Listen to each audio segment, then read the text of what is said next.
कुल कह दीजिए कुल्लुन यामलु, हर कोई काम करता है अला शाकिलत, अपने तरीके पर।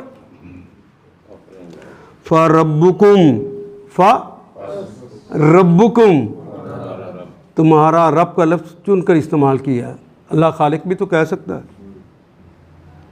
मालिक भी कह सकता है।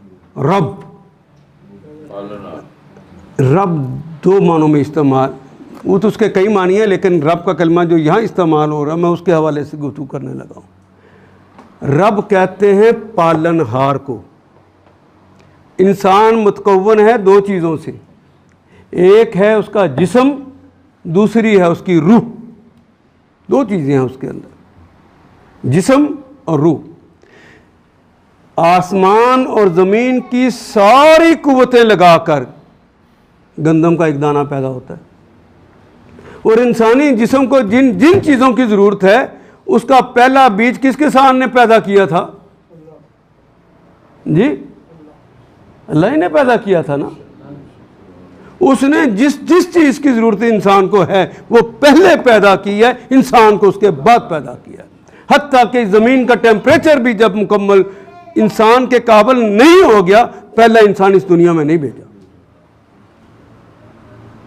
ये तो तपता हुआ अंगारा था ना, ये तो शोलों वाला अंगारा था ना।